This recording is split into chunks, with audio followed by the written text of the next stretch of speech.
বঙহৰদেউ, আপুনি আমাৰ কথা চিন্তা কৰিব নালাগে। দেশৰ স্বাৰ্থৰ বাবে আপুনি এতিয়াই ইয়াৰ পৰা পলাই যাওক। ঐ ছোৱালী, গদাপানী ক'ত আছে তই নকওঁ কিয়? নকওঁ।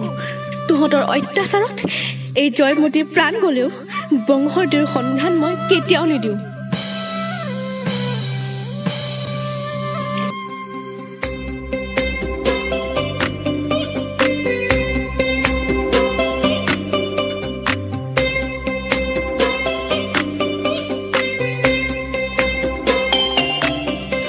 চি এগৰাকী ছোৱালী হৈ পৰপুৰুষক বঙহৰদেউ বুলি সম্বোধন কৰি চিনেমা কৰি দেখুৱাব আহিছ।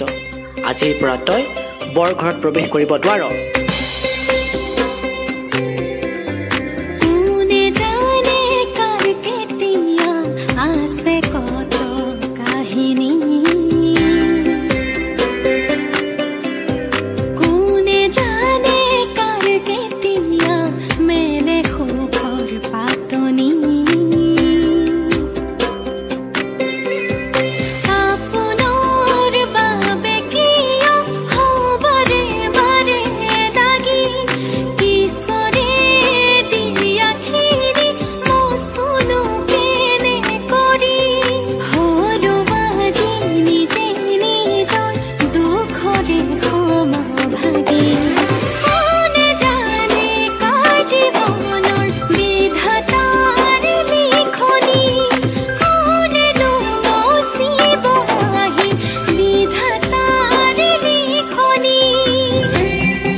আজিৰ সমাজত তাই এজনী ছোৱালী হৈ পৰপুৰুষক বঙহৰদেউ বুলি সম্বোধন কৰিছে, অভিনয় কৰিছে। তাই আমাৰ সমাজলৈ কলংক সানি আনিছে। তাইক ঘাটে পানীয়ে নিষেধ কৰা হ'ব আৰু তাইক যাতে কোনেও বিয়া নকৰায়, আৰু যোন পুৰুষে তাইক বিয়া কৰাব তেওঁকো আমাৰ সমাজৰ পৰা এঘৰীয়া কৰা হ'ব।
অসমৰ প্ৰথমগৰাকী নাৰী অভিনেত্ৰী আইদেউ সন্দিকৈয়ে অভিনয়ৰ নামত নিজৰ জীৱন উচৰ্গা কৰিলে।